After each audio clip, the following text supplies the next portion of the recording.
साम विधान साम वेदोक्त मंत्रों का भिन्न भिन्न कार्यों के लिए प्रयोग। पुष्कर कहते हैं, परशुराम, मैंने तुम्हें यजुर्विधान कह सुनाया, अब मैं साम विधान कहूंगा। वैष्णवी संहिता का जप करके उसका दशांश होम करें, इससे मनुष्य संपूर्ण कामनाओं का भागी होता है। छांदसी संहिता का विधि पूर्वक जप करके मानव भगवान शंकर को प्रसन्न कर लेता है। स्कंद संहिता और पितृ संहिता का जप करने से प्रसन्नता की प्राप्ति होती है। यत इंद्रम भजामहे, इस मंत्र का जप हिंसा दोष का नाश करने वाला है। अग्नि स्तिग्मेन इत्यादि मंत्र का जप करने वाला अवकीर्णी, जिसका ब्रह्मचर्य अवस्था में ही ब्रह्मचर्य खंडित हो गया हो, वो पुरुष भी अपने पाप दोष से मुक्त हो जाता है। परितोष्यपिच्यता सुतम इत्यादि साम मंत्र समस्त पापों का नाश करने वाला होता है, ऐसा जानना चाहिए। जिसने प्रमादवश निषिद्ध वस्तु का विक्रय कर लिया हो, वो उसके प्रायश्चित से रूप से धृतवती भुवना इत्यादि मंत्र का जप करे। अद्य नो देव सवितः, इस मंत्र का दुस्वप्नों का नाश करने वाला है।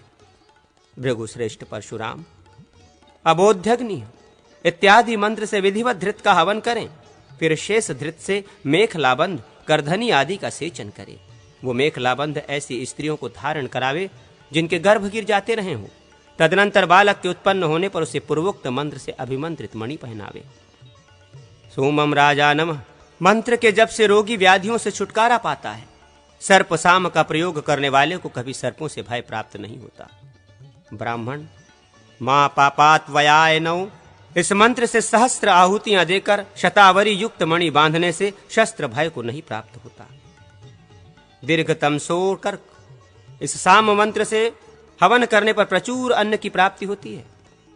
समन्यायंती, इस साम का जप करने वाला प्यास से नहीं मर सकता।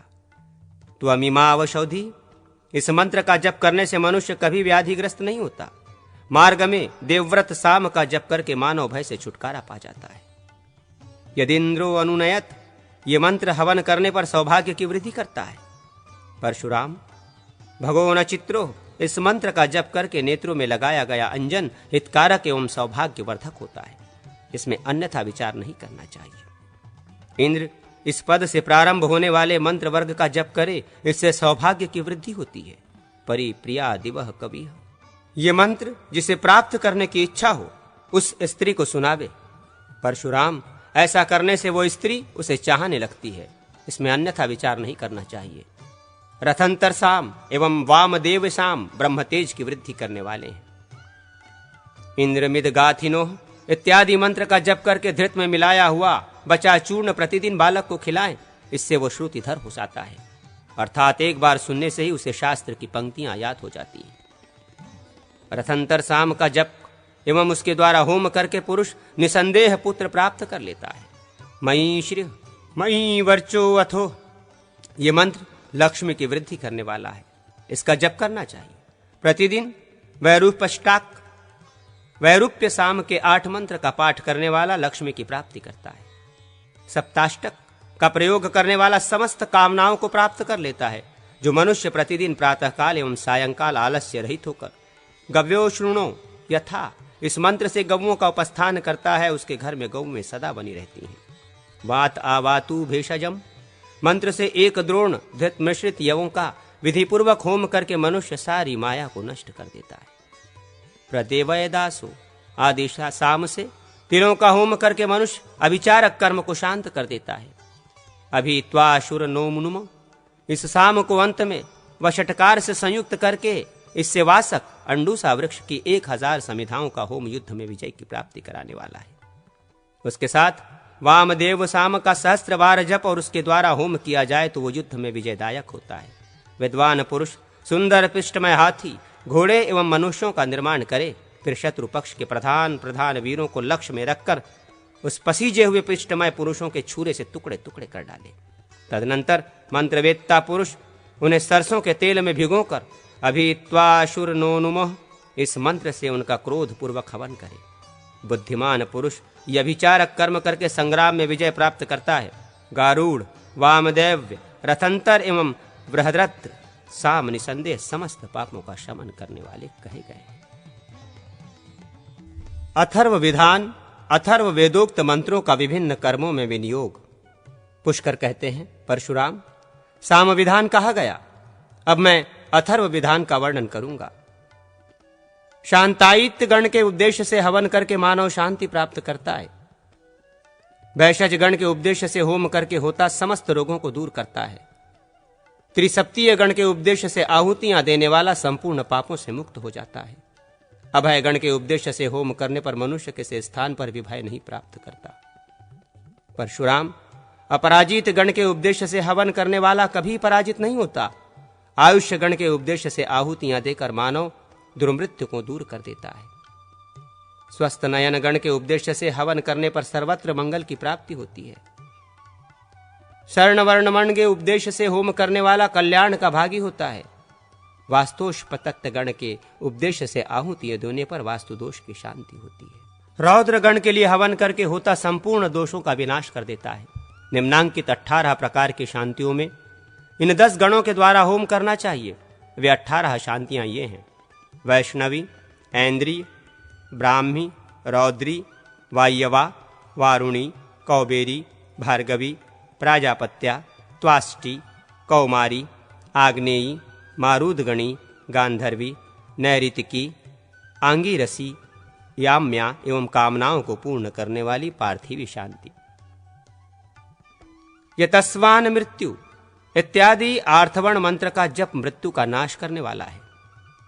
सुपर्णस्तवाह, इस मंत्र से होम करने पर मनुष्य को सर्पों से बाधा नहीं प्राप्त होती। इंद्रेण दत्तो, ये मंत्र संपूर्ण कामनाओं को सिद्ध करने वाला है। इंद्रेण दत्तो, ये मंत्र समस्त बाधाओं का भी विनाश करने वाला है।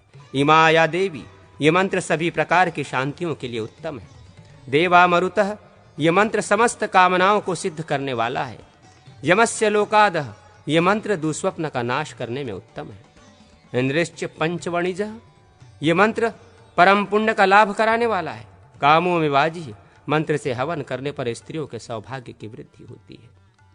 तुभ्यमेव इत्यादि मंत्र को नित्य 10,000 जप करते हुए उसका दशांश हवन करे एवं अग्निगोर्भीन मंत्र से होम करे तो उत्तम मेघा शक्ति की वृद्धि होती है। ध्रुवम ध्रुवेण इत्यादि मंत्र से होम किया जाए तो वो स्थान की प्राप्ति कराता है।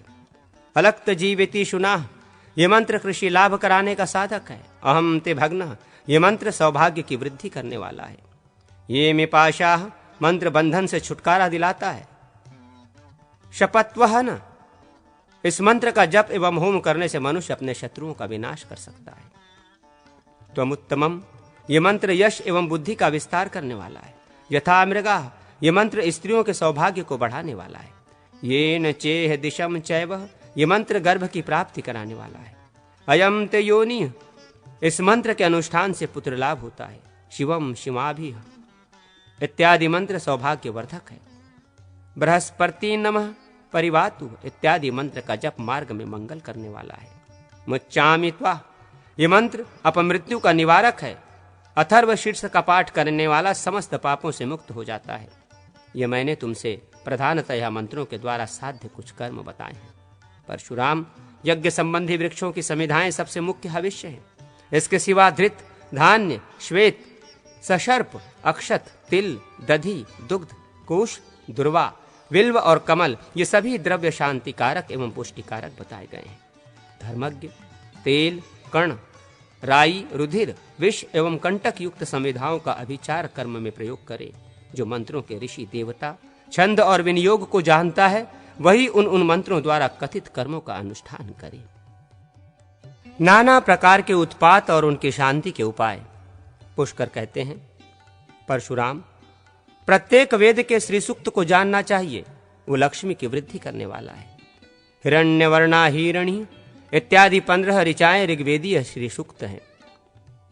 रथेय, अक्षराजाय, वाजः एवं चत्रस्त, ये 4 मंत्र यजुर्वेदीय श्री सूक्त हैं। श्रावंतीय साम, सामवेदीय श्री सूक्त हैं तथा श्रियंतीय धार्तमयी धेयी, ये अथर्व वेद का श्री सूक्त कहा गया है। जो भक्ति पूर्वक श्री सूक्त का जप एवं होम करता है उसे निश्चय ही लक्ष्मी की प्राप्ति होती है। श्री देवी की प्रसन्नता के लिए कमल, बेल, घी अथवा तिल की आहुति देनी चाहिए। प्रत्येक वेद में एक ही पुरुष सूक्त मिलता है। जो सब कुछ देने वाला है। जो स्नान करके पुरुष सूक्त के एक एक मंत्र से भगवान श्री विष्णु को एक एक जलांजलि और एक एक फूल समर्पित करता है, वो पाप रहित होकर दूसरों के भी पाप का नाश करने वाला हो जाता है। स्नान करके इस सूक्त के एक एक मंत्र के साथ श्री विष्णु को फल समर्पित करके पुरुष संपूर्ण कामनाओं का भागी होता है। पुरुष सूक्त के जप से महापातकों और उपपातकों का नाश हो जाता है। कृच्छव्रत करके शुद्ध हुआ मनुष्य स्नान पूर्वक पुरुष सूक्त का जप एवं होम करके सब कुछ पा लेता है। 18 शांतियों में समस्त उत्पातों का उपसंहार करने वाली अमृता, अभया और सौम्या, ये 3 शांतियां सर्वोत्तम हैं। अमृता शांति, सर्वदेवेत्या अभया, ब्रह्मदेवेत्या एवं सौम्या सर्वदेवेत्या है। इनमें से प्रत्येक शांति संपूर्ण कामनाओं को देने वाली है। भृगुश्रेष्ठ, अभया शांति के लिए वरुण वृक्ष के मूल भाग की मणि बनानी चाहिए। अमृता शांति के लिए दुर्वा मूल की मणि एवं सौम्या शांति के लिए शंख मणि धारण करें। इसके लिए उन शांतियों के देवताओं से संबंध मंत्रों को सिद्ध करके मणि बांधनी चाहिए। ये शांतियां दिव्य, आंतरिक्ष एवं भौम उत्पातों का शमन करने वाली है। दिव्य, आंतरिक्ष और भौम, ये 3 प्रकार का अद्भुत उत्पात बताया जाता है। सुनो, ग्रहों एवं नक्षत्रों की विकृति से होने वाले उत्पात दिव्य कहलाते हैं। अब आंतरिक्ष उत्पात का वर्णन सुनो। उल्कापात, दिग्दाह, परिवेश, सूर्य पर घेरा पड़ना, गंधर्व नगर का दर्शन एवं विकार युक्त वृष्टि, ये अंतरिक्ष संबंधी उत्पात हैं। भूमि पर एवं जंगम प्राणियों में होने वाले उपद्रव तथा भूकंप, ये भौम उत्पात हैं।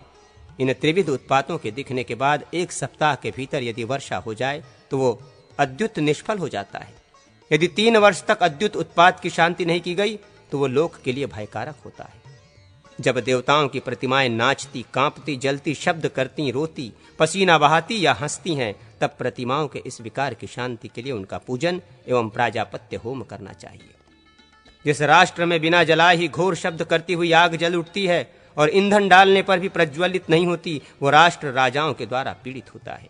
भृगुनंदन, अग्नि संबंधी विकृति की शांति के लिए अग्निदैवत्य मंत्रों से हवन बताया गया है। जब वृक्ष असमय में ही फल देने लगे तथा दूध और रक्त बहावे तो वृक्ष जनित भौम उत्पात होता है। वहां शिव का पूजन करके इस उत्पात की शांति करावे। अतिवृष्टि और अनावृष्टि दोनों ही दुर्भिक्षा का कारण मानी गई हैं। वर्षा ऋतु के सिवा अन्य ऋतुओं में 3 दिन तक अनवरत वृष्टि होने पर उसे भयजनक जानना चाहिए। पर्जन्य, चंद्रमा एवं सूर्य के पूजन से वृष्टि संबंधी वैकृत उपद्रव का विनाश होता है। जिस नगर से नदियां दूर हट जाती हैं या अत्यधिक समीप चली जाती हैं और जिसके सरोवर एवं झरने सूख जाते हैं, वहां जलाशयों के इस विकार को दूर करने के लिए वरुण देवता संबंधी मंत्र का जप करना चाहिए। जहां स्त्रियां असमय में प्रसव करें, समय पर प्रसव न करें, विकृत गर्भ को जन्म दें या युग्म संतान आदि उत्पन्न करें, वहां स्त्रियों के प्रसव संबंधी वैकृत्य के निवारणार्थ साध्वी स्त्रियों और ब्राह्मण आदि का पूजन करें। जहां घोड़ी, हथनी या गौ एक साथ 2 बच्चों को जनती है या विकार युक्त विजातीय संतान को जन्म देती है, 6 महीनों के भीतर प्राण त्याग कर देती है अथवा विकृत गर्भ का प्रसव करती है, उस राष्ट्र को शत्रुमंडल से भय होता है।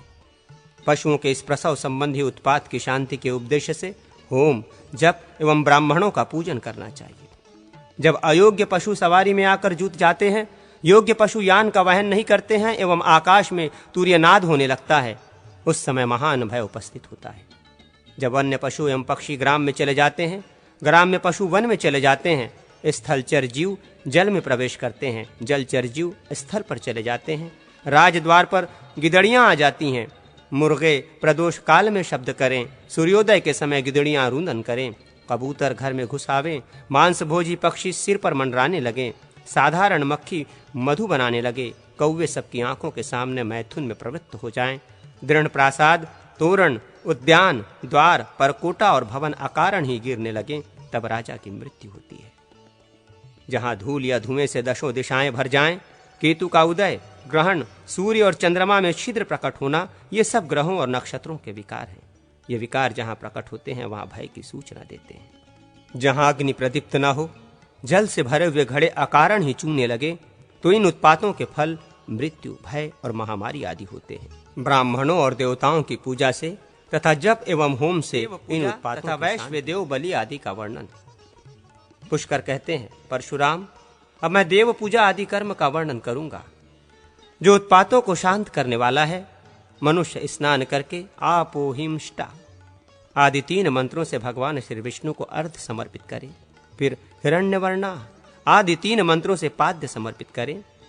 शम नो आपः इस मंत्र से आचमन एवं इदमापः मंत्र से अभिषेक अर्पण करे।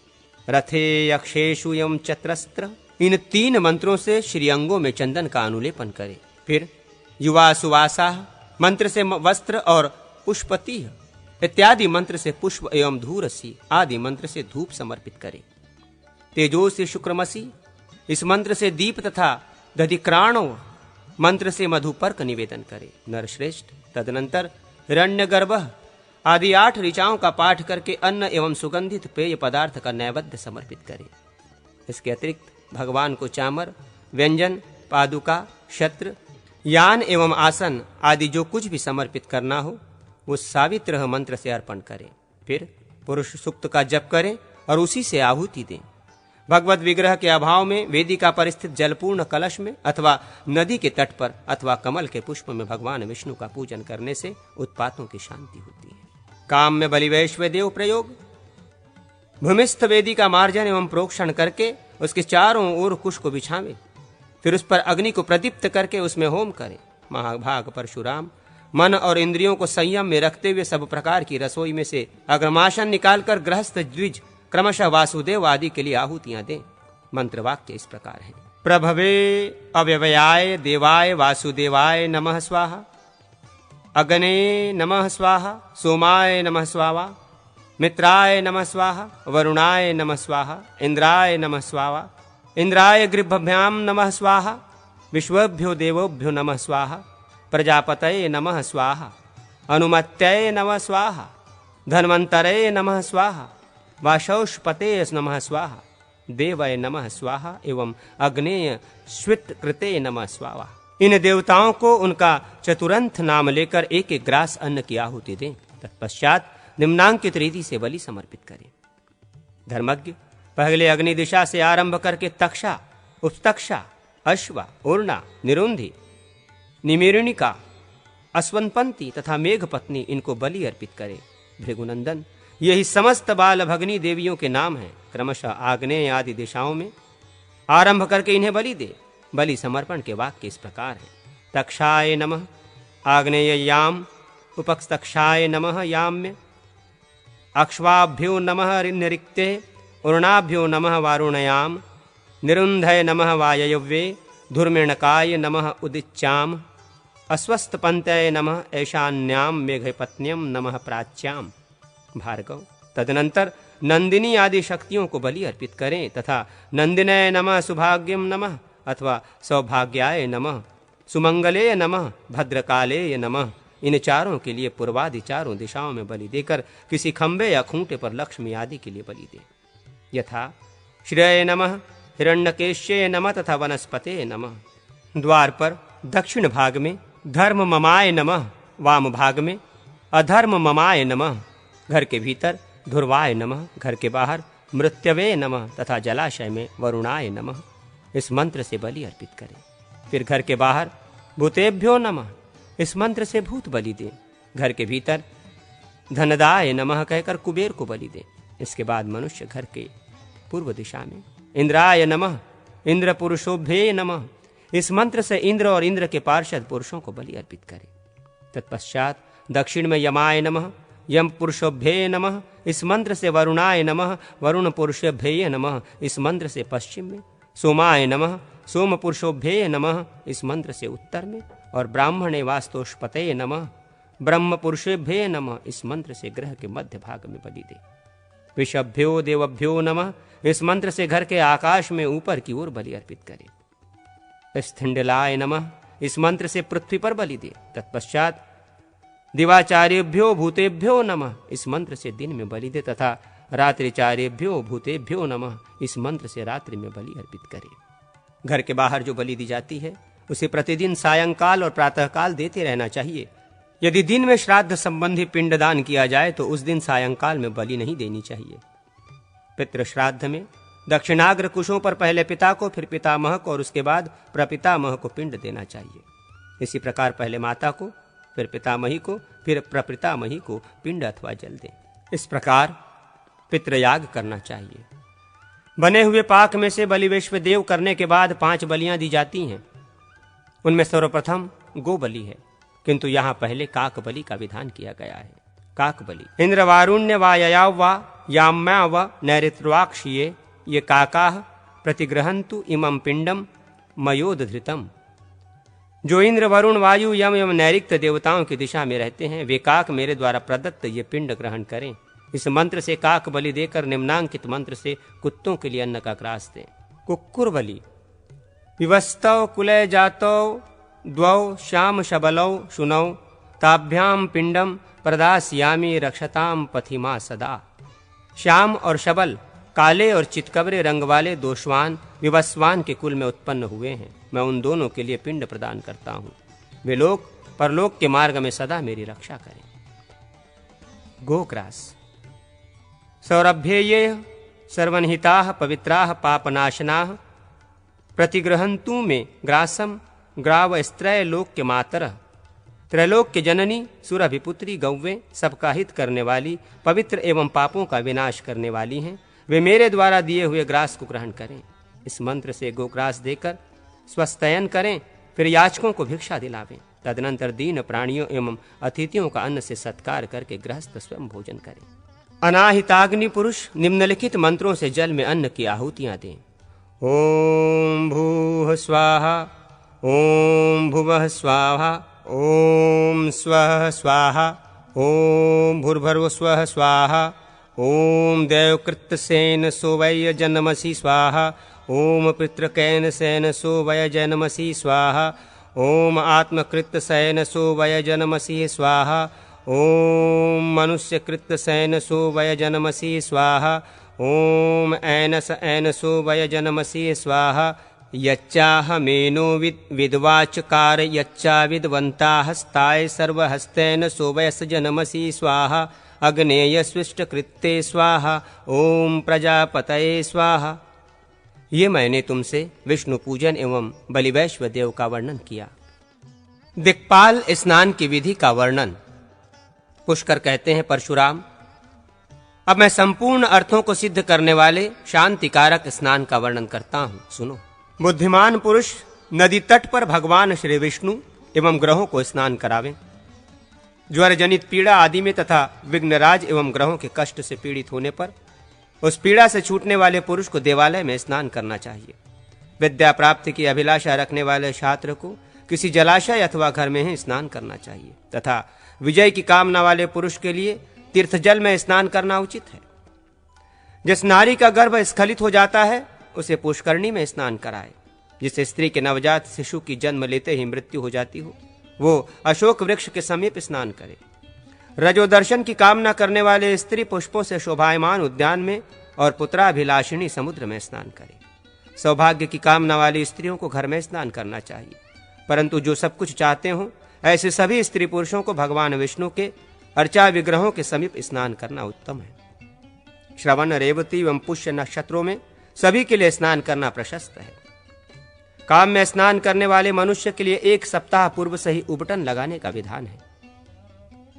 पुनर्वा, गदहपूर्णा, रोचना, सतांग, तिनिश एवं अगुरु वृक्ष की छाल, मधुक, महुआ, 2 प्रकार की हल्दी, सोंठ हल्दी एवं दारू हल्दी, तगर, नागकेसर, अंबरी, मंजिष्ठा, मजीठ, जटामासी, यासक, करदम, दक्ष करदम, प्रियंगु, सशर्प, कुष्ठ, कूट, बला, ब्राह्मी, कुमकुम एवं सत्तू मिश्रित पंचगव्य इन सब का उपटन करके स्नान करें। तदनंतर ताम्रपत्र पर अष्टदल पद्म मंडल का निर्माण करके पहले उसकी कर्णिका के मध्य भाग में श्री विष्णु का, उसके दक्षिण भाग में ब्रह्मा का तथा वाम भाग में शिव का अंकन और पूजन करें। फिर पूर्व आदि दिशाओं में दलों में क्रमशः इंद्र आदि दिक्पालों को आयुधों एवं बंधु बांधवों सहित अंकित करें। तदनंतर पूर्वादि दिशाओं और अग्नि आदि कोणों में भी 8 स्नान मंडलों का निर्माण करें। उक्त मंडलों में विष्णु, ब्रह्मा, शिव एवं इंद्र आदि देवताओं का उनके आयुधों सहित पूजन करके उनके उपदेश से होम करें। प्रत्येक देवता के निमित्त समिधाओं, तिलों या धृतों की 108 आहुतियां दें। फिर भद्र, सुभद्र, सिद्धार्थ, पुष्टिवर्धन, अमोद, चित्रभानु, पर्जन्य एवं सुदर्शन, इन 8 कलशों की स्थापना करें और उनके भीतर अश्विनी कुमार, रुद्र, मरुदगण, विश्वदेव, दैत्य, वसुगण तथा मुनिजनों एवं अन्य देवताओं का आह्वान करें। उनसे प्रार्थना करें कि आप सब लोग प्रसन्नता पूर्वक इन कलशों में आविष्ट हो जाएं। इसके बाद उन कलशों में जयंती, विजया, जया, शतावरी, शतपुष्पा, विष्णुक्रांता नाम से प्रसिद्ध अपराजिता, ज्योतिषमती, अतिबला, उशिर, चंदन, केसर, कस्तूरी, कपूर, वालक, पत्रक, पत्ते, त्वचा, छाल, जायफल, लवंग आदि औषधियां तथा मृतिका और पंचगव्य डालें। तत्पश्चात ब्राह्मण साध्य मनुष्य को भद्रपीठ पर बैठाकर इन कलशों के जल से बलपूर्वक स्नान करावे। राज्याभिषेक के मंत्रों में उक्त देवताओं के उपदेश से पृथक पृथक होम करना चाहिए। तत्पश्चात पूर्णाहुति देकर आचार्य को दक्षिणा दे। पूर्व काल में देवगुरु बृहस्पति ने इंद्र का इसी प्रकार अभिषेक किया था, जिससे वे दैत्यों का वध करने में समर्थ हो सके। ये मैंने संग्राम आदि में विजय आदि प्रदान करने वाला दिक्पाल स्नान कहा है।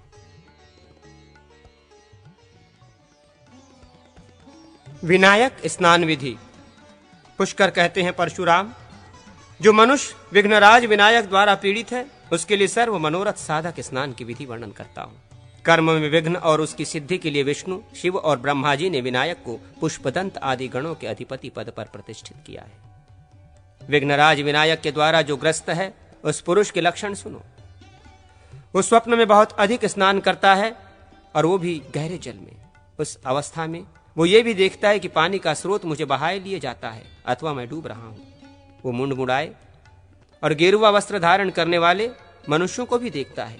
कच्चे मांस खाने वाले गिद्धों एवं व्याघ्र आदि पशुओं की पीठ पर चढ़ता है। चांडालों, गधों और ऊंटों के साथ एक स्थान पर बैठता है। जागृत अवस्था में भी जब वो कहीं जाता है तो उसे यह अनुभव होता है कि शत्रु मेरा पीछा कर रहे हैं। उसका चित्त विक्षिप्त रहता है। उसके द्वारा किए हुए प्रत्येक कार्य का आरंभ निष्फल होता है। वो अकारण ही खिन्न रहता है। विघ्नराज की सताई हुई कुमारी कन्या को जल्दी वर नहीं मिलता है, और विवाहिता स्त्री भी संतान नहीं पाती। क्षत्रिय को आचार्य पद नहीं मिलता, शिष्य अध्ययन नहीं कर पाता, वैश्य को व्यापार में और किसान को खेती में लाभ नहीं होता, राजा का पुत्र भी राज्य को हस्तगत नहीं कर पाता।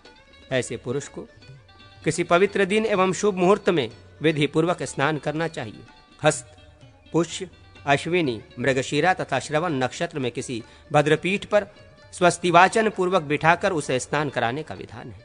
पीली सरसों में पीसकर उसे घी से ढीला करके उपटन बनावे और उसको उस मनुष्य के संपूर्ण शरीर में मले। फिर उसके मस्तक पर सर्वौषधि सहित सब प्रकार के सुगंधित द्रव्य का लेप करें। 4 कलशों के जल से उसके सर्वौषधि छोड़कर स्नान कराए। अश्वशाला, गजशाला, वल्मिक, बांबी, नदी संगम तथा जलाशयों से लाई गई 5 प्रकार की मिट्टी, गोरोचन, गंध, चंदन, कुमकुम, अगरू आदि और गुग्गुल, ये सब वस्तुएं भी उन कलशों के जल में छोड़ें। आचार्य पूर्व दिशावर्ती कलश को लेकर निम्नांकित मंत्रों से यजमान का अभिषेक करें। जो सहस्रों नेत्रों, अनोखों प्रकार की शक्तियों से युक्त है, जिसकी सैकड़ों धाराएं, बहुत से प्रवाह हैं और जिसे महर्षियों ने पावन बनाया है, उस पवित्र जल से मैं विनायक जनित उपद्रव से ग्रस्त तुम्हारा उक्त उपद्रव शांति के लिए अभिषेक करता हूँ। ये पावन जल तुम्हें पवित्र करे।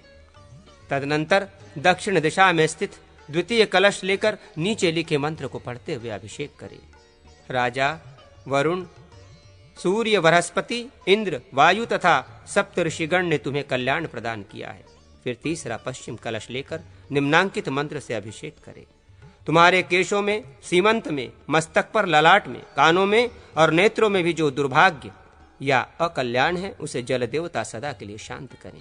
तत्पश्चात चौथा कलश लेकर पूर्वोक्त तीनों मंत्र पढ़कर अभिषेक करें। इस प्रकार स्नान करने वाले यजमान के मस्तक पर बाएं हाथ में लिए हुए कुशों को रखकर आचार्य उस पर गूलर की श्रुआ से सरसों का तेल उठाकर डाले। उस समय निम्नांकित मंत्र पढ़े। ओम मिताय स्वाहा, ओम सम्मिताय स्वाहा, ओम शालाय स्वाहा, ओम कंटकाय स्वाहा, ओम कुष्ममांडाय स्वाहा, राजपुत्राय स्वाहा। इस प्रकार स्वाहा समन्वित इन मितादि नामों के द्वारा सरसों के तेल की मस्तक पर आहुति दें। मस्तक पर तेल डालना ही हवन है। मस्तक पर उक्त होम के पश्चात लौकिक अग्नि में भी स्थालीपाक की विधि से चरु तैयार करके उक्त 6 मंत्रों में ही उसी अग्नि में हवन करें। फिर होम शेष चरु द्वारा नमः पदयुक्त इंद्रादि नामों को बलि मंत्र बनाकर उनके उच्चारण पूर्वक उन्हें बलि अर्पित करे। तत्पश्चात सूप में सब ओर कुश बिछाकर उसमें कच्चे पक्के चावल, पिसे हुए तिल से मिश्रित भात तथा भांति भांति के पुष्प, 3 प्रकार की गौड़ी, माधवी तथा पैष्टी, सुरा, मूली, पूरी, मालपुआ, पीठे की मालाएं, दही मिश्रित अन्न, खीर, मीठा, लड्डू और गुड़, इन सब को एकत्र करके चौराहे पर रख दे और उसे देवता, सुपर्ण, सर्प, ग्रह, असुर, यातुधान, पिशाच, नागमाता, शाकिनी, यक्ष, वेताल, योगिनी और पूतना आदि को अर्पित करे। तदनंतर विनायक जननी भगवती अंबिका को दुर्वादल, सशर्प एवं पुष्पों से भरी हुई अर्ध रूप अंजलि देकर निम्नांकित मंत्र से उसका उपस्थान करे। सौभाग्यवती अंबिके, मुझे रूप, यश, सौभाग्य, पुत्र एवं धन दीजिए, मेरी संपूर्ण कामनाओं को पूर्ण कीजिए।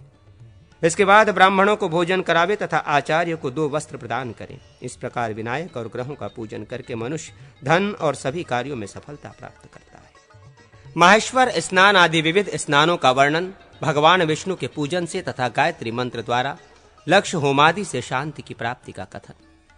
पुष्कर कहते हैं, अब मैं राजा आदि की विजयश्री को बढ़ाने वाले माहेश्वर स्नान का वर्णन करता हूं, जिसका पूर्व काल में शुक्राचार्य ने दानवेंद्र बलि को उपदेश किया था। प्रातः काल सूर्योदय के पूर्व भद्रपीठ पर आचार्य जलपूर्ण कलशों से राजा को स्नान करावे। धवल भस्म का अनुलेपन अपने अंगों में लगाए महाबलशाली भगवान रुद्र को नमस्कार है। आपकी जय हो, जय हो। समस्त शत्रुओं को गूंगा कर दीजिए, कलह, युद्ध एवं विवाद में भग्न कीजिए, भग्न कीजिए। मत डालिए, मत डालिए। जो प्रलय काल में संपूर्ण लोगों को भस्म कर देना चाहते हैं, वे रुद्र समस्त प्रतिपक्षियों को भस्म कर डालें। इस पूजा को स्वीकार करके वे रौद्र मूर्ति सहस्र किरणों से सुशोभित शुक्लवर्ण शिव तुम्हारे जीवन की रक्षा करे। प्रलय कालीन अग्नि के समान तेजस्वी सर्वदेवमय त्रिपुर नाशक शिव तुम्हारे जीवन की रक्षा करे। इस प्रकार मंत्र से स्नान करके तिल एवं तंडुल का होम करे। फिर त्रिशूलधारी भगवान शिव को पंचामृत से स्नान करा के उनका पूजन करें। अब मैं तुम्हारे सम्मुख सदा विजय की प्राप्ति कराने वाले अन्य स्नानों का वर्णन करता हूं। धृत स्नान आयु की वृद्धि करने में उत्तम है। गोमय से स्नान करने पर लक्ष्मी प्राप्ति, गोमूत्र से स्नान करने पर पाप नाश, दुग्ध से स्नान करने पर बल वृद्धि एवं दधि से स्नान करने पर संपत्ति की वृद्धि होती है। कुशोदक से स्नान करने पर पाप नाश, पंचगव्य से स्नान करने पर समस्त अभिष्ट वस्तुओं की प्राप्ति, शतमूल से स्नान करने पर सभी कामनाओं की सिद्धि तथा गोश्रृंग से जल से स्नान करने पर पापों की शांति होती है। पलाश, बिल्वपत्र, कमल एवं कुश के जल से स्नान करना सर्वप्रद है।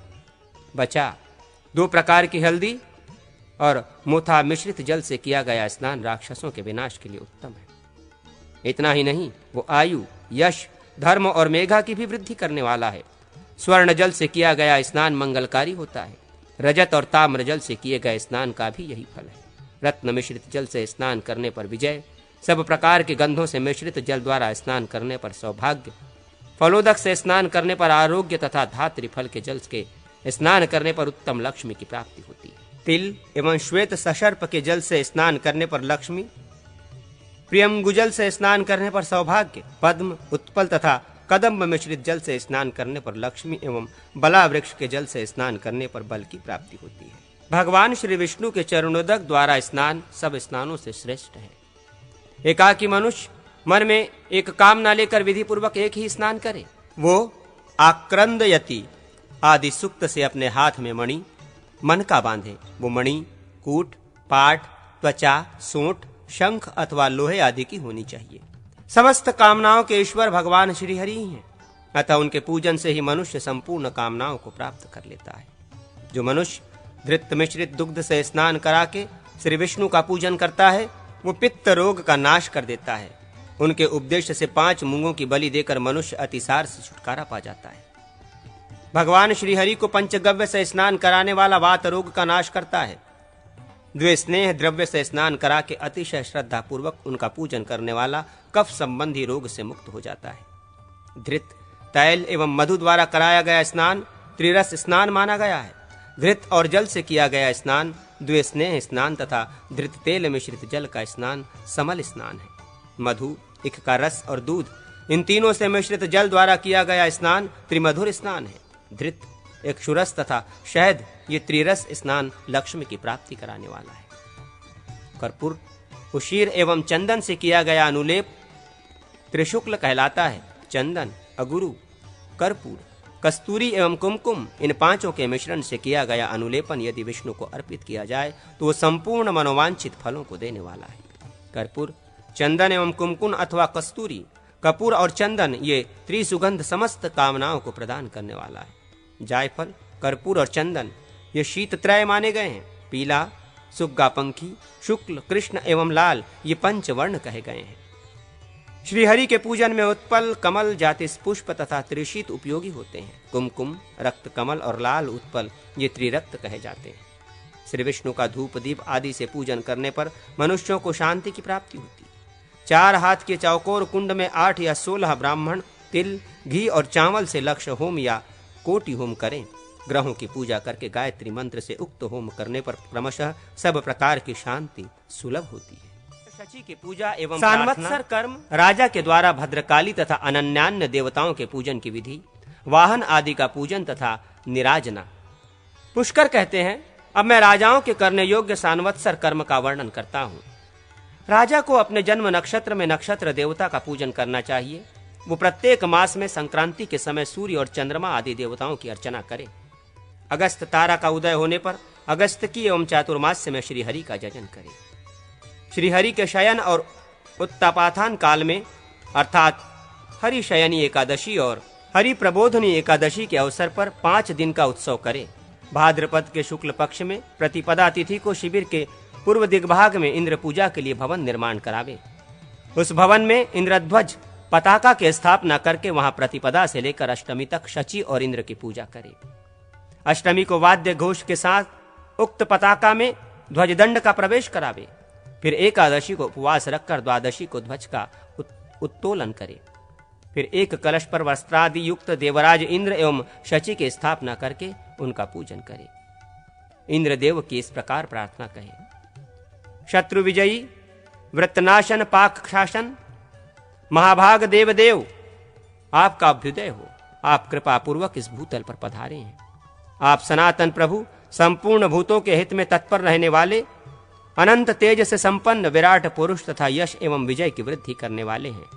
आप उत्तम वृष्टि करने वाले इंद्र हैं। समस्त देवता आपका तेज बढ़ाएं। ब्रह्मा, विष्णु, शिव, कार्तिकेय, विनायक, आदित्यगण, वसुगण, रुद्रगण, साध्यगण, भृगुकुलोत्पन्न महर्षि, दिशाएं, मरुदगण, लोकपाल, ग्रह, यक्ष, पर्वत, नदियां, समुद्र, श्रीदेवी, भूदेवी, गौरी, चंडिका एवं सरस्वती, ये सभी आपके तेज को प्रदीप्त करें। शचीपते इंद्र, आपकी जय हो। आपकी विजय से मेरा भी सदा शुभ हो। आप नरेशों, ब्राह्मणों एवं संपूर्ण प्रजाओं पर प्रसन्न होइए। आपके कृपा प्रसाद से ये पृथ्वी सदा सस्य संपन्न हो, सबका विघ्न रहित कल्याण हो तथा ईतियां पूर्णतया शांत हो। इस अभिप्राय वाले मंत्र से इंद्र की अर्चना करने वाला भूपाल पृथ्वी पर विजय प्राप्त करके स्वर्ग को प्राप्त होता है। आश्विन मास के शुक्ल पक्ष की अष्टमी तिथि को किसी पट पर भद्रकाली का चित्र अंकित करके राजा विजय की प्राप्ति के लिए उसकी पूजा करें।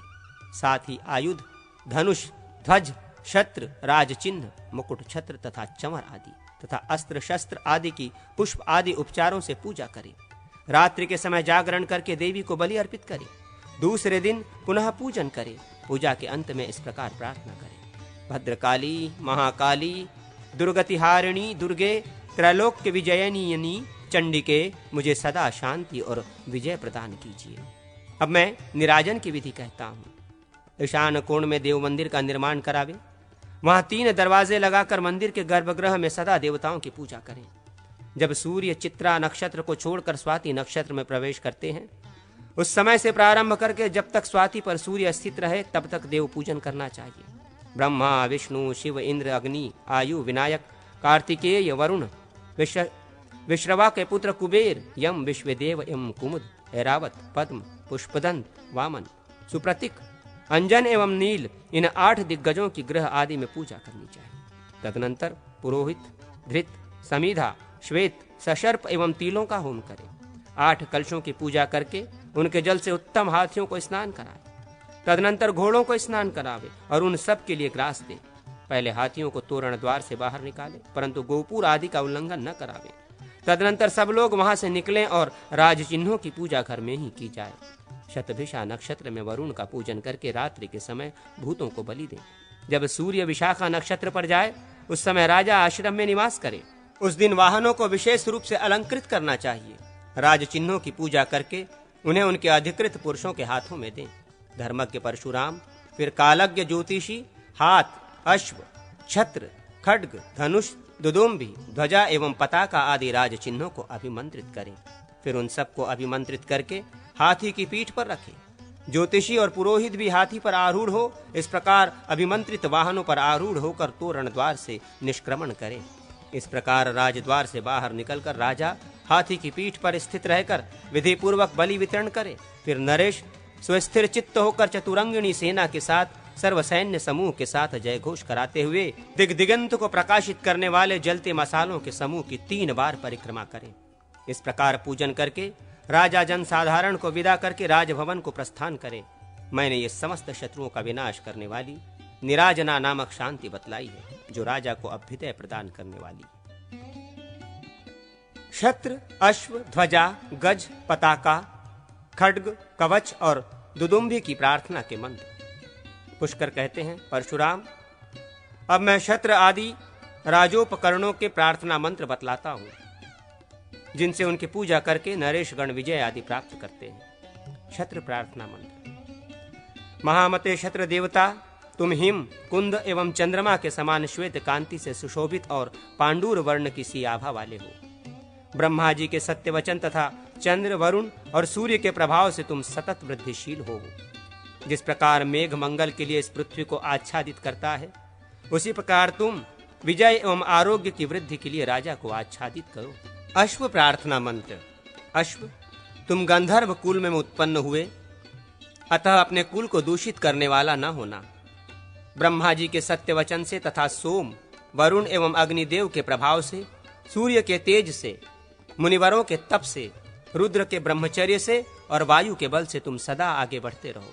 याद रखो, तुम अश्वराज उच्चय श्रवा के पुत्र हो। अपने साथ ही प्रकट हुए कौस्तुभ रत्न का स्मरण करो। तुम्हें भी उसी की भांति अपने यश से प्रकाशित होते रहना चाहिए। ब्रह्मघाती, पितृघाती, मातृहंता, भूमि के लिए मिथ्या भाषण करने वाला तथा युद्ध से परांगमुख क्षत्रिय जितने शीघ्रता से अधोगति को प्राप्त होता है, तुम भी युद्ध से पीठ दिखाने पर उसी दुर्गति को प्राप्त हो सकते हो, किंतु तुम्हें वैसा पाप या कलंक न लगे। तुरंगम, तुम युद्ध के पथ पर विकार को न प्राप्त होना। सम्रांगण में शत्रुओं का विनाश करते हुए अपने स्वामी के साथ तुम सुखी हो। ध्वजा प्रार्थना मंत्र। महापराक्रम के प्रतीक इंद्रध्वज, भगवान नारायण के ध्वज, विनीतानंदन पक्षीराज गरुड़ तुम में प्रतिष्ठित हैं। वे सर्प शत्रु, विष्णुवाहन, कश्यप नंदन तथा देवलोक से हठात अमृत छीन लेने वाले हैं। उनका शरीर विशाल और बल एवं वेग महान है। वे अमृत भोगी हैं, उनकी शक्ति अप्रमेय है। वे युद्ध में दुर्जय रहकर देव शत्रुओं का संहार करने वाले हैं। उनकी गति वायु के समान तीव्र है। वे गरुड़ तुम में प्रतिष्ठित हैं। देवादिदेव भगवान विष्णु ने इंद्र के लिए तुम में उन्हें स्थापित किया है। तुम सदा मुझे विजय प्रदान करो, मेरे बल को बढ़ाओ, घोड़े, कवच तथा आयुधों सहित हमारे योद्धाओं की रक्षा करो और शत्रुओं को जलाकर भस्म कर दो। गज प्रार्थना मंत्र।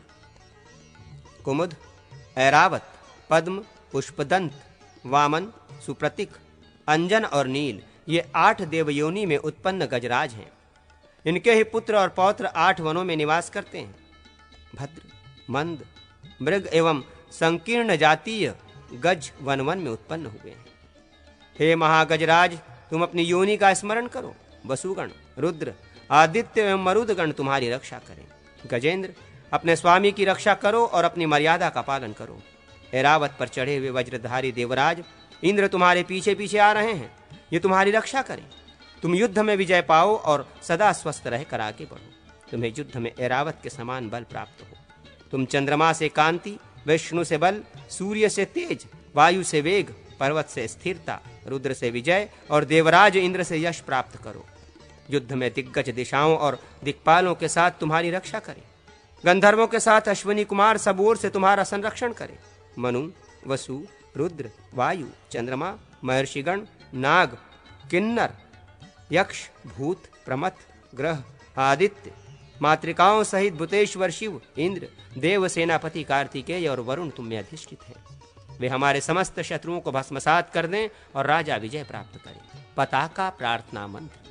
पताके, शत्रुओं ने सब ओर से जो घातक प्रयोग किए हों, शत्रुओं के वे प्रयोग तुम्हारे तेज से अभिहत होकर नष्ट हो जाएं। तुम जिस प्रकार काल नेमि वध एवं त्रिपुर संहार के युद्ध में, हिरण्यकश्यपु के संग्राम में तथा संपूर्ण दैत्यों के वध के समय सुशोभित हुई हो, आज उसी प्रकार सुशोभित हो। अपने प्रण का स्मरण करो। इस नीलोज्ज्वल वर्ण की पताका को देखकर राजा के शत्रु युद्ध में विविध भयंकर व्याधियों एवं शस्त्रों से पराजित होकर शीघ्र नष्ट हो जाएं। तुम पूतना, रेवती, लेखा और कालरात्रि आदि नामों से प्रसिद्ध हो। पताके, हम तुम्हारा आश्रय ग्रहण करते हैं। हमारे संपूर्ण शत्रुओं को दग्ध कर डालो। सर्वमेघ महायज्ञ में देवाधिदेव भगवान रुद्र ने जगत के सार तत्व से तुम्हारा निर्माण किया है। खड्ग प्रार्थना मंत्र। शूत्रसूदन खड्ग, तुम इस बात को याद रखो कि नारायण के नंदक नामक खड्ग की दूसरी मूर्ति हो। तुम नील कमल दल के समान श्याम एवं कृष्णवर्ण हो। दुस्वप्नों का विनाश करने वाले हो। प्राचीन काल में स्वयंभू भगवान ब्रह्मा ने असी, विशसन, खड्ग, तीक्ष्णधार, दुरासद, श्रीगर्भ, विजय और धर्मपाल ये तुम्हारे 8 नाम बतलाए हैं। कृतिका तुम्हारा नक्षत्र है। देवाधिदेव महेश्वर तुम्हारे गुरु हैं। सुवर्ण तुम्हारा शरीर है और जनार्दन तुम्हारे देवता है। खड्ग, तुम सेना एवं नगर सहित राजा की रक्षा करो। तुम्हारे पिता देव श्रेष्ठ पितामह हैं। तुम सदा हम लोगों की रक्षा करो। कवच प्रार्थना मंत्र। हे वर्म, तुम रणभूमि में कल्याणप्रद हो। आज मेरी सेना को यश प्राप्त हो। निष्पाप मैं तुम्हारे द्वारा रक्षा पाने योग्य हूँ। मेरी रक्षा करो। तुम्हें नमस्कार है। दुदुम्भी प्रार्थना मंत्र। दुदुम्भे, तुम अपने घोष से शत्रुओं का हृदय कंपित करने वाली हो। हमारे राजा की सेनाओं के लिए विजयवर्धक बन जाओ। मोददायक दुदुम्भे, जैसे मेघ की गर्जना से श्रेष्ठ हाथी हर्षित होते हैं, वैसे ही तुम्हारे शब्दों से हमारा हर्ष बढ़े। जिस प्रकार मेघ की गर्जना सुनकर स्त्रियां भयभीत हो जाती हैं, उसी प्रकार तुम्हारे नाद से युद्ध में उपस्थित हमारे शत्रु त्रस्त हो उठे। इस प्रकार पूर्वोक्त मंत्रों से राजोपकरणों की अर्चना करें एवं विजय कार्य में उनका प्रयोग करें। दैवज्ञ राजपुरोहित को रक्षाबंधन आदि के द्वारा राजा की रक्षा का प्रबंध करके प्रतिवर्ष विष्णु आदि देवताओं एवं राजा का अभिषेक करना चाहिए। विष्णु पंचर स्तोत्र का कथन। पुष्कर कहते हैं, द्विजश्रेष्ठ परशुराम, पूर्व काल में भगवान ब्रह्मा ने त्रिपुर संहार के लिए उद्यत शंकर की रक्षा के लिए विष्णु पेयंजर नामक स्रोत का उपदेश किया था। इसी प्रकार बृहस्पति ने बलदैत्य का वध करने के लिए जाने वाले इंद्र की रक्षा के लिए उक्त स्रोत का उपदेश किया था। मैं विजय प्रदान करने वाले उस विष्णु पेयंजर स्वरूप बतलाता हूं। सुनो। मेरे पूर्व भाग में चक्रधारी विष्णु एवं दक्षिण पार्श्व में गदाधारी श्रीहरि स्थित हैं। पश्चिम भाग में श्रांगपाणी विष्णु और उत्तर भाग में नंदक खड्डधारी जनार्दन विराजमान है। भगवान ऋषिकेश दिक्कोणों में एवं जनार्दन मध्यवर्ती अवकाश में मेरी रक्षा कर रहे हैं। वराह रूपधारी श्रीहरि भूमि पर तथा भगवान नरसिंह आकाश में प्रतिष्ठित होकर मेरा संरक्षण कर रहे हैं। जिसके किनारे के भागों में छुरे जुड़े हुए हैं, वो ये निर्मल सुदर्शन चक्र घूम रहा है। ये जब प्रेतों और निशाचरों को मारने के लिए चलता है, उस समय इसकी किरणों की ओर देखना किसी के लिए भी बहुत कठिन होता है। भगवान श्रीहरि की यह कौमोद की गदा सहस्रों ज्वालाओं से प्रदीप्त पावन के समान उज्जवल है। ये राक्षस, भूत, पिशाच और डाकनियों का विनाश करने वाली है। भगवान वासुदेव के श्रांग धनुष के टंकार मेरे शत्रु भूत, मनुष्य, कुष्मांड, प्रेत आदि और त्रियज्ञों निगित जीवों का पूर्णतया संहार करे। जो भगवान श्रीहरि की खड्गधारामयी उज्ज्वल ज्योत्सना में स्नान कर चुके हैं, वे मेरे समस्त शत्रु उसी प्रकार तत्काल शांत हो जाएं, जैसे गरुड़ के द्वारा मारे गए सर्प शांत हो जाते हैं। जो कुष्मांड, यक्ष, राक्षस, प्रेत, विनायक, क्रूर मनुष्य, शिकारी पक्षी, सिंह आदि पशु एवं डसने वाले सर्प हों, वे सब के सब सच्चिदानंद स्वरूप श्री कृष्ण के शंखनाद से आहत हो सौम्य भाव को प्राप्त हो जाएं। जो मेरी चित्तवृत्ति और स्मरण शक्ति का हरण करते हैं, जो मेरे बल और तेज का नाश करते हैं तथा जो मेरी कांति और तेज को विलुप्त करने वाले हैं, जो उपभोग सामग्री को हर लेने वाले तथा शुभ लक्षणों का नाश करने वाले हैं, वे कुष्मांड गण श्री विष्णु के सुदर्शन चक्र के वेग से आहत होकर विनष्ट हो जाएं। देवाधिदेव भगवान वासुदेव के संकीर्तन से मेरी बुद्धि, मन और इंद्रियों को स्वास्थ्य लाभ हो। मेरे आगे पीछे दाएं बाएं तथा कोणवर्तिनी दिशाओं में सब जगह जनार्दन श्री हरि का निवास हो। सबके पूजनीय मर्यादा से कभी च्युत न होने वाले अनंत रूप परमेश्वर जनार्दन के चरणों में प्रणत होने वाला कभी दुखी नहीं होता। जैसे भगवान श्री हरि परम ब्रह्म है, उसी प्रकार वे परमात्मा केशव भी जगत स्वरूप है। इस सत्य के प्रभाव से तथा भगवान अच्युत के नाम कीर्तन से मेरे त्रिविध पापों का नाश हो जाए। वेदों के मंत्र और शाखा आदि का वर्णन तथा वेदों की महिमा। पुष्कर कहते हैं, परशुराम, वेद मंत्र संपूर्ण विश्व पर अनुग्रह करने वाले तथा चारों पुरुषार्थों के साधक हैं। ऋग्वेद, यजुर्वेद, सामवेद तथा अथर्ववेद, ये 4 वेद हैं।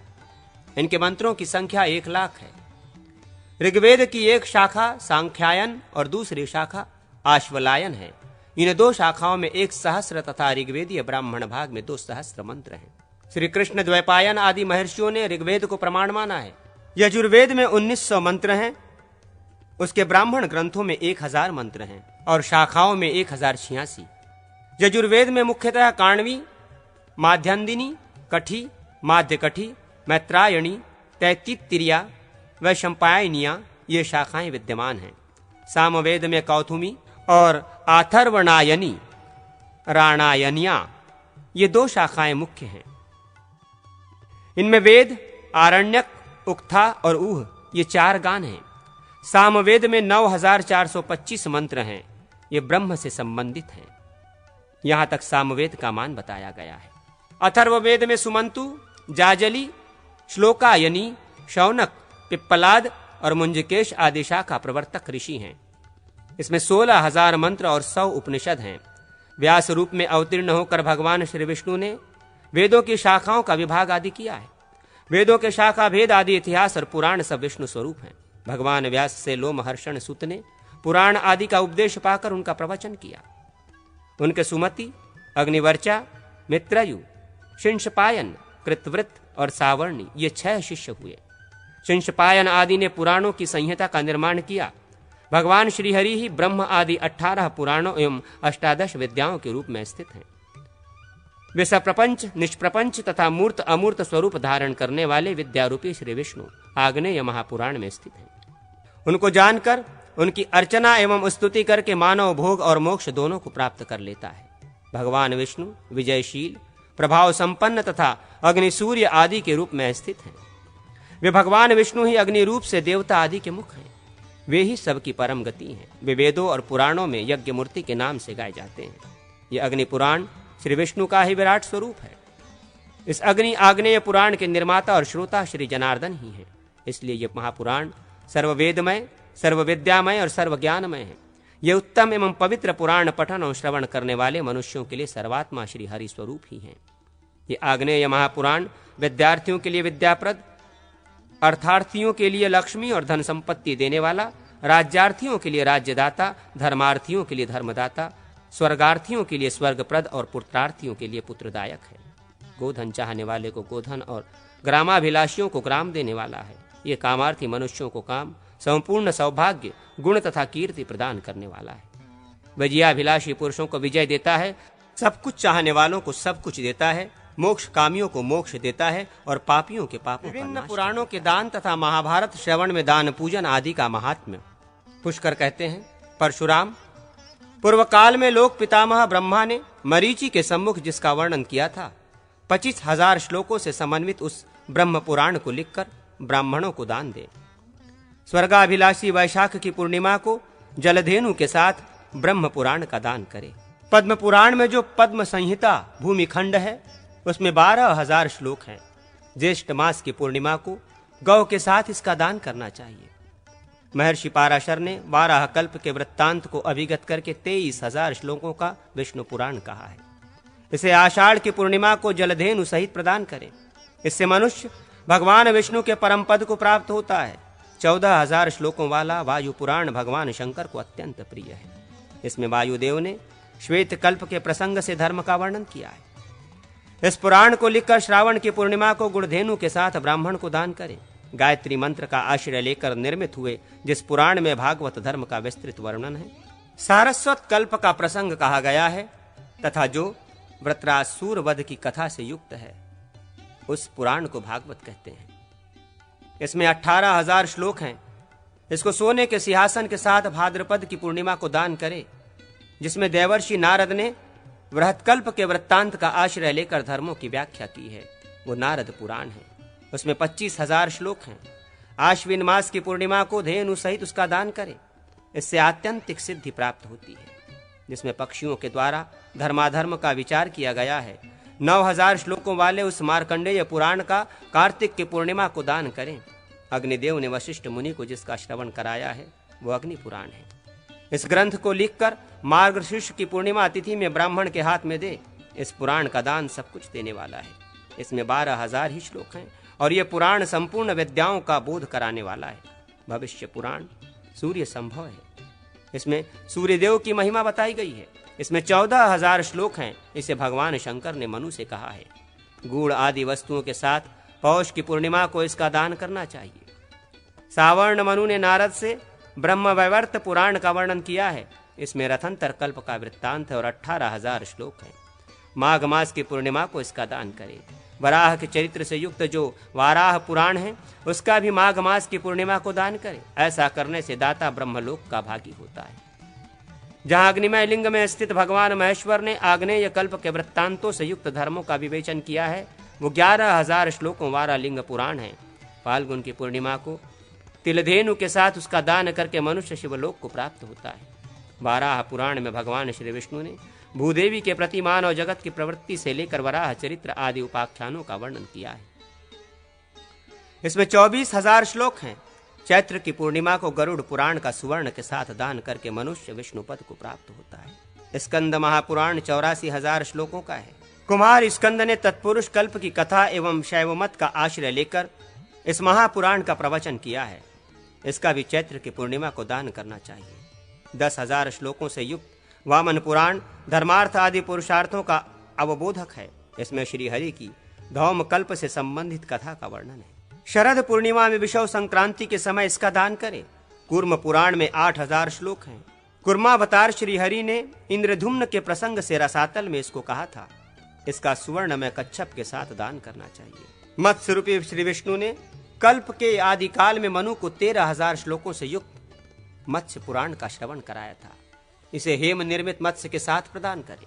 8,000 श्लोकों वाले गरुड़ पुराण का भगवान श्री विष्णु ने तारक्ष कल्प में प्रवचन किया था। इसमें विश्वांड से गरुड़ की उत्पत्ति की कथा कही गई है। इसका स्वर्ण हंस के साथ दान करें। भगवान ब्रह्मा ने ब्रह्मांड के महात्मा का आश्रय लेकर जिसे कहा है, 12,000 श्लोकों वाले उस ब्रह्मांड पुराण को भी लिखकर ब्राह्मण के हाथ में दान करें। महाभारत श्रवण काल में प्रत्येक पर्व की समाप्ति पर पहले कथावाचक का वस्त्र, गंध, माल्य आदि से पूजन करें। तत्पश्चात ब्राह्मणों को खीर का भोजन करावे। प्रत्येक पर्व की समाप्ति पर गौ, भूमि, ग्राम तथा सुवर्ण आदि का दान करें। महाभारत के पूर्ण होने पर कथावाचक ब्राह्मण और महाभारत संहिता की पुस्तक का पूजन करें। ग्रंथ को पवित्र स्थान पर रेशमी वस्त्र से आच्छादित करके पूजन करना चाहिए।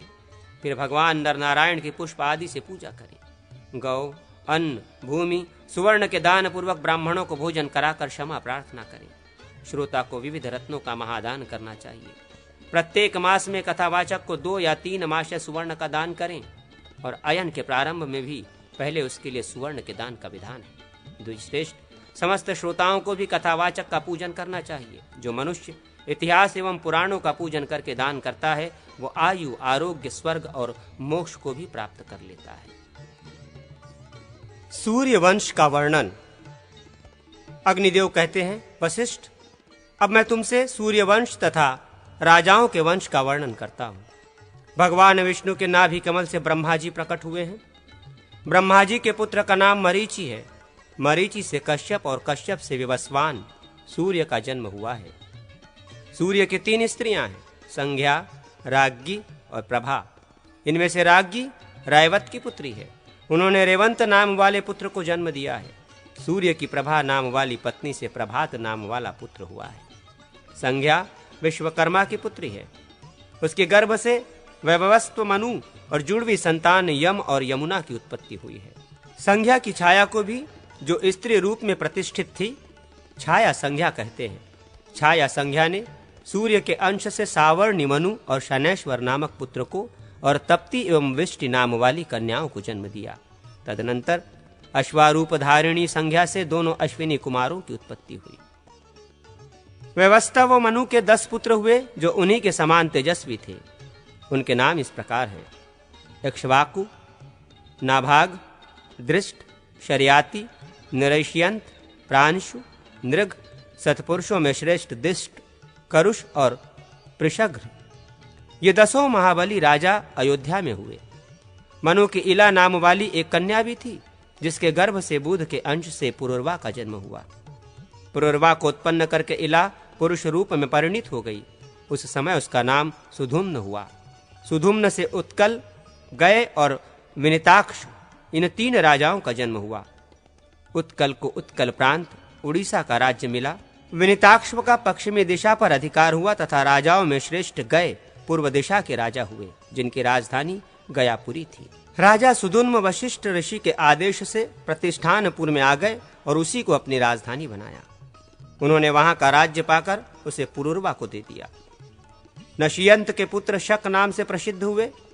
नागाव से परम वैष्णव अम्बरीश का जन्म हुआ। वे प्रजाओं का अच्छी तरह पालन करते थे। राजा दृष्ट से धार्ष्टक वंश का विस्तार हुआ। सुकन्या और आर्नत ये 2 शर्याति की संतानें हुई। आर्नत से रैव नामक नरेश की उत्पत्ति हुई। आर्नत देश में उसका राज्य था और कुश स्थली उनकी राजधानी थी। रैव के पुत्र रैवत हुए जो कुकुधी नाम से प्रसिद्ध और धर्मात्मा थे। वे अपने पिता के 100 पुत्रों में सबसे बड़े थे, अतः कुश स्थली का राज्य उन्हीं को मिला। एक समय की बात है, वे अपनी कन्या रेवती को साथ लेकर ब्रह्मा जी के पास गए और वहां संगीत सुनने लगे। वहां ब्रह्मा जी के समय से 2 ही घड़ी बीती, किंतु इतने में ही मर्त्यलोक के अंदर अनेक युग समाप्त हो गए। संगीत सुनकर वे बड़े मेघ से अपनी पुरी को लौटे, परंतु अब उस पर यदुवंशियों का अधिकार हो गया था। उन्होंने कुश स्थली की जगह द्वारका नाम की पुरी बसाई थी, जो बड़ी मनोरम और अनेक द्वारों से सुशोभित थी। भोज, वृष्णि और अंधक वंश के वासुदेव आदि वीर उसकी रक्षा करते थे।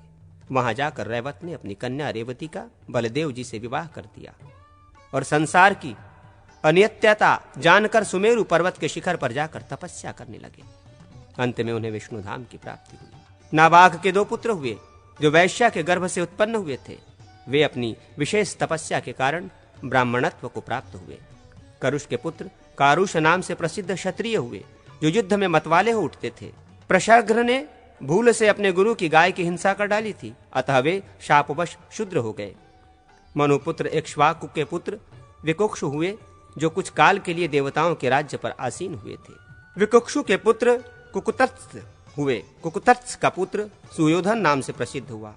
उसके पुत्र का नाम पृथु था। पृथु से विश्वगश्व का जन्म हुआ। उसका पुत्र आयु और आयु का पुत्र युवनाक्ष्व हुआ। युवनाक्ष्व से श्रावंत की उत्पत्ति हुई, जिन्होंने पूर्व दिशा में श्रावंती नाम की पुरी बसाई। श्रावंत से बृहदक्ष्व और बृहदक्ष्व से कुकुलाक्ष्व नामक राजा का जन्म हुआ। इन्होंने पूर्व काल में धुंधु नाम से प्रसिद्ध दैत्य का वध किया, अतः उसी के नाम पर वे धुंधुमार कहलाए। धुंधुमार से 3 पुत्र हुए। वे तीनों ही राजा थे। उनके नाम थे दृढ़राक्ष्व, दंड और कपिल। दृढ़राक्ष्व से हर्यक्ष और प्रमोदक ने जन्म ग्रहण किया। हर्यवक्ष से निकुंभ और निकुंभ से संहातवक्ष की उत्पत्ति हुई। संहातक्ष के 2 पुत्र हुए, अक्राक्षक्ष और रणादक्ष। रणाक्ष के पुत्र युवनाक्ष्व और युवनाक्ष के पुत्र राजा मानधता हुए। मानधता के भी 2 पुत्र हुए, जिनमें एक का नाम पुरुकुत्स था और दूसरे का नाम मुचुकुंद। पुरुकुत्स से त्रसदस्यु का जन्म हुआ। वे नर्मदा के गर्भ से उत्पन्न हुए थे। उनका दूसरा नाम संभूत भी था। संभूत के सुधनवा और सुधनवा के पुत्र त्रिधनवा हुए। त्रिधनवा के तरुण और तरुण के पुत्र सत्यव्रत थे। सत्यव्रत से सत्यरथ हुए, जिनके पुत्र हरिश्चंद्र थे। हरिश्चंद्र से रोहिताक्ष का जन्म हुआ। रोहिताक्ष से वृक हुए, वृक से बाहु और बाहु से सगर की उत्पत्ति हुई। सगर की प्यारी पत्नी प्रभा थी, जो प्रसन्न हुए और वो मुनि की कृपा से 60,000 पुत्रों की जननी हुई तथा दूसरी पत्नी भानुमति ने राजा से एक ही पुत्र को उत्पन्न किया, जिसका नाम असमंजस था। सगर के 60,000 पुत्र पृथ्वी खोदते समय भगवान कपिल के क्रोध से भस्म हो गए। असमंजस के पुत्र अंशुमान और अंशुमान के दिलीप हुए। दिलीप से भगीरथ का जन्म हुआ, जिन्होंने गंगा को पृथ्वी पर उतारा था। भगीरथ से नाभाग और नाभाग से अम्बरीश हुए। अम्बरीश के सिंधुदूप और सिंधुदूप के पुत्र शतायु हुए। शतायु के ऋतुपर्ण और ऋतुपर्ण के पुत्र कलमाशपाद थे। कलमाशपाद से सर्वकर्मा और सर्वकर्मा से अनरण्य, अनरण्य के निघ्न और निघ्न के पुत्र दिलीप हुए। राजा दिलीप के रघु और रघु के पुत्र अज थे। अज से दशरथ का जन्म हुआ। दशरथ के 4 पुत्र हुए। वे सभी भगवान नारायण के स्वरूप थे। उन सब में ज्येष्ठ श्री रामचंद्र जी थे।